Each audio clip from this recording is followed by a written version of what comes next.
Hello, welcome back to Yathra's kitchen. എന്തൊക്കെയുണ്ട് വിശേഷങ്ങൾ? എല്ലാവരും സുഖമായിരിക്കുന്നല്ലോ അല്ലേ? നമുക്കിന്ന് വളരെ നാടൻ റെസിപ്പി നോക്കിയാലോ? എന്നാൽ പിന്നെ വാങ്ങാം, നമുക്ക് വീഡിയോയിലോട്ട് പോയേക്കാട്ടാ. അതിനായിട്ട് നമ്മളിവിടെ ഒരു കപ്പളങ്ങ എടുത്തിട്ടുണ്ടേ.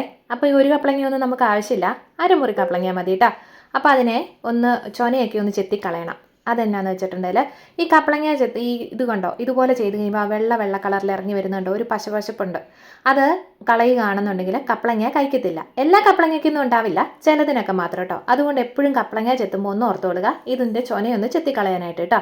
അങ്ങനെ നമ്മൾ കപ്പളങ്ങയൊക്കെ ഒന്ന് ഇത്രത്തോളം ഞാനിവിടെ എടുത്തിട്ടുണ്ട്. അരമുറി കുറച്ചുകൂടി ഉണ്ടായിരുന്നു കേട്ടോ. അപ്പോൾ അതിനെ നീളത്തിലായിട്ട് കനം കുറച്ച് ഒന്ന് അരിഞ്ഞൊക്കെ ഇവിടെ റെഡിയാക്കി എടുത്തിട്ടുണ്ട്. അപ്പോൾ ഏത് രീതിയിൽ വേണേലും അരിയാം, പക്ഷേ നമ്മൾ കറിക്ക് അരിയുമ്പോൾ ചിലതിനൊക്കെ ഒരു പ്രത്യേകത ഉണ്ടല്ലോ, അതുകൊണ്ട് ഞാൻ ഇങ്ങനെ അരിഞ്ഞെന്ന് മാത്രം കേട്ടോ. ഇനി നമ്മൾ വറ്റൽമുളകാണ് എടുത്തിരിക്കുന്നത്. അപ്പോൾ അതിനെ ഒന്ന് ചെറുതായിട്ട് ചൂടാക്കിയിട്ടാണ് കേട്ടോ എടുത്തിരിക്കുന്നത്. അതാകുമ്പോൾ ചതച്ചെടുക്കാനായിട്ട് എളുപ്പമുണ്ടാവും, അതുകൊണ്ട് തന്നെ കേട്ടോ. അങ്ങനെ നമുക്കൊരു ചോപ്പറിലേക്ക് ഒന്ന് ഇട്ട് കൊടുക്കുന്നുണ്ട്. കൂടെ നമുക്കിനിയുള്ളത് ഒരു 12-15 ഉള്ളിയുണ്ട് കേട്ടോ, കൊച്ചുള്ളി. അപ്പോൾ അതേപടി ഞാൻ അതിലേക്ക് തന്നെ ഇട്ട് കൊടുക്കുക ചെയ്തത്. അപ്പോൾ ഇങ്ങനെ ഇട്ടൊന്ന് ചതച്ചെടുക്കാമെന്ന് വെച്ചു. അതല്ല എന്നുണ്ടെങ്കിൽ ഒരു കല്ലിലേക്കോ അല്ലെങ്കിൽ എങ്ങനെ മിക്സിയിലേക്ക് ഇട്ടിട്ടോ എങ്ങനെ വേണേലും നമുക്കൊന്ന് ചതച്ചെടുക്കാം കേട്ടോ. അപ്പോൾ ഇത് കണ്ടോ, ഇതുപോലെ ഞാനൊന്ന് ചതച്ചെടുത്തിട്ടുണ്ട്. അപ്പോൾ ഉള്ളിയും നമ്മുടെ വറ്റൽമുളകും മാത്രം ഇട്ടാണ് ചതച്ചെടുത്തിരിക്കുന്നത് കേട്ടോ. ഇനി നമുക്കുണ്ടല്ലോ ഒരു ചട്ടി അടുപ്പത്തോട്ട് വെച്ച് കൊടുത്തിട്ടുണ്ട്. ചട്ടി ഒന്ന് ചൂടായി വന്നപ്പോഴത്തേക്കും നല്ല വെളിച്ചെണ്ണയൊക്കെ ഒന്ന് ഒഴിച്ചു കൊടുക്കുന്നുണ്ട് കേട്ടോ. അപ്പോൾ എണ്ണ ഒഴിച്ചു കൊടുത്തതിന് ശേഷം നമുക്ക് ആ ചട്ടി ഒന്ന് ചുറ്റിച്ചു കൊടുക്കണേ. അപ്പോൾ എന്നാന്ന് വെച്ചിട്ടുണ്ടെങ്കിൽ ഈ ചട്ടി ആയതുകൊണ്ട് തന്നെ കുറച്ച് എണ്ണ നമ്മുടെ ചട്ടിക്കകത്ത് എല്ലാ ഭാഗത്തും ഒന്ന് പിടിക്കണം, അതുകൊണ്ട് കേട്ടോ. അപ്പോൾ എണ്ണ നല്ല രീതിയിലൊന്ന് ചൂടായി വന്നിട്ടുണ്ട്. അപ്പോൾ നമ്മളതിലേക്ക് ഒരു കുറച്ച് കടുക് ഇട്ട് കൊടുക്കുന്നുണ്ട്. കടുക് ഒന്ന് പൊട്ടി വന്നപ്പോഴത്തേക്കും കുറച്ച് അരിമണി ഇട്ട് കൊടുക്കുന്നുണ്ട്. അപ്പം കുത്തരി ഉണ്ടെങ്കിൽ അതായിരിക്കും ഏറ്റവും നല്ലത്. പിന്നെ എൻ്റെ കയ്യിൽ ഇപ്പോൾ ഇതേ ഉള്ളൂ. ഇനി അതല്ല എന്നുണ്ടെങ്കിൽ ഉഴുന്ന് പരിപ്പ് വേണേലും ഇട്ട് കൊടുക്കാവേ. അപ്പോൾ ഇനി അതിലേക്ക് നമുക്ക് ഞാനിവിടെ എടുത്തിരിക്കുന്നത് പച്ചമുളക് 2 എടുത്ത് കീറിയതും കുറച്ച് കറിവേപ്പിലയുമാണേ. അപ്പോൾ കറിവേപ്പില ഇത്തിരി പഴകിയതാണ് കേട്ടോ, നമ്മൾ ഉണങ്ങി സൂക്ഷിച്ചെടുത്ത് വെച്ചേക്കുന്നതാണേ. അപ്പോൾ അതും കൂടി ഇട്ടിട്ട് ഒന്ന് ഇളക്കി കൊടുക്കുന്നുണ്ട്.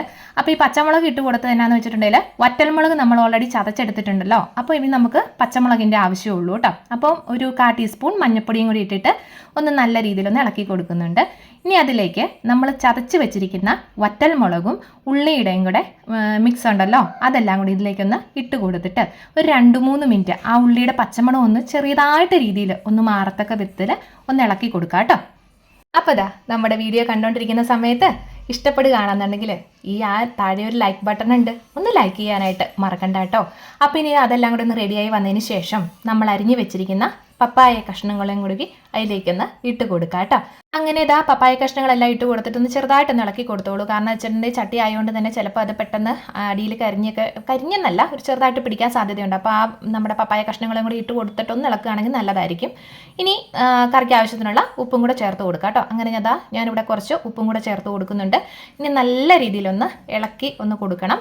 കാരണം വെച്ചിട്ടുണ്ടെങ്കിൽ ആ വറ്റൽമുളകും കൊച്ചുള്ളിയും അതായത് എല്ലാം കൂടെ കടുക് പൊട്ടിച്ചതും എല്ലാം കൂടെ ആ പപ്പായയിലൊന്ന് നല്ല രീതിയിലൊന്ന് പിടിക്കണം. എന്നിട്ട് നമുക്കൊന്ന് മൂടി വെക്കണം.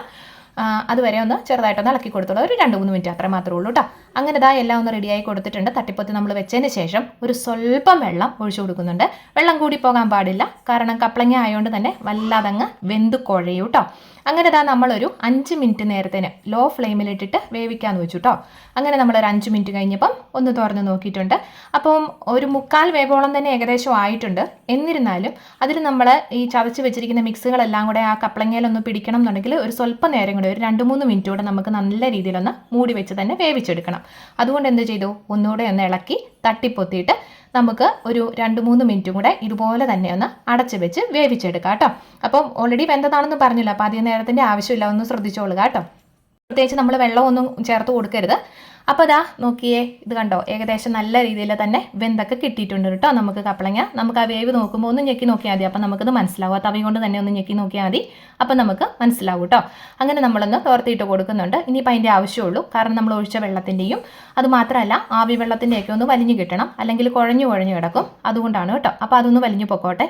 ഇനി വേണം നമുക്കൊരു കുട്ടി കൂട്ടും കൂടെ ഉണ്ട്, അതും കൂടെ ഒന്ന് ചേർത്ത് കൊടുക്കണം. അപ്പോൾ ഇത്തിരി നേരം ഒന്ന് നേരത്തെ ഇട്ടിട്ട് വേണം നമുക്കത് ചേർത്ത് കൊടുക്കാനായിട്ട്. അതായത് ഒരു 1/4 ടീസ്പൂണോളം കുരുമുളകിൻ്റെ പൊടിയാണ് നമ്മളിവിടെ ചേർത്ത് കൊടുക്കുന്നത്. അത് ശരിക്കും എരിവിഷ്ടമുള്ളവർ ചേർത്ത് കൊടുത്താൽ മതി. പക്ഷേ അതൊന്ന് ചേർത്ത് കൊടുക്കുകയാണെങ്കിൽ ഒരു കുട്ടി ടേസ്റ്റ് ഉണ്ടാവും. ആ കുരുമുളകിൻ്റെയും കൂടെ കടിക്കുമ്പോൾ ഒരു പ്രത്യേക ടേസ്റ്റാണ്. അല്ലെങ്കിലും നല്ല രുചിയാണ്. ഇതുപോലെ ഒന്ന് കപ്പളങ്ങ ചെയ്ത് നോക്കുകയാണെന്നുണ്ടെങ്കിൽ കേട്ടോ. അപ്പോൾ ചെയ്യാത്തവരാണെന്നുണ്ടെങ്കിൽ ധൈര്യപൂർവ്വം ചെയ്തോളൂ. കപ്പളങ്ങയാന്ന് പോലും അറിയില്ല, അത്രയ്ക്കും രുചിയാണ്. ചൂട് ചോറിൻ്റെ കൂടെയൊക്കെ കഴിക്കാനായിട്ട് യാതൊരു രക്ഷയില്ല. അടിപൊളി ടേസ്റ്റിയാണ്, വലിയ ചിലവൊന്നും വരുന്നില്ല. നമ്മുടെ വീടുകളിലൊക്കെ കാണുന്ന ഒരു സംഭവം തന്നെയല്ലേ കപ്പളങ്ങ. വളരെ ടേസ്റ്റിയാണ്, ഹെൽത്തിയാണ്. അപ്പോൾ എല്ലാവരും ഒന്ന് ട്രൈ ചെയ്ത് നോക്കണം കേട്ടോ. എന്നിട്ട് കമൻറ്റിലൂടെ അഭിപ്രായങ്ങൾ എല്ലാം അറിയിക്കുക. അപ്പം നമ്മുടെ ചാനലിൽ ഒരുപാട് വീഡിയോസൊക്കെ കിടക്കുന്നുണ്ട്, ഒന്ന് കണ്ട് സപ്പോർട്ട് ചെയ്യണം. ലൈക്കും ഷെയറും സബ്സ്ക്രൈബും കമൻറ്റും കൂടെ ഹൈപ്പും കൂടെ ചെയ്യാനായിട്ട് മറക്കണ്ട കേട്ടോ. അപ്പോൾ ടാറ്റാ.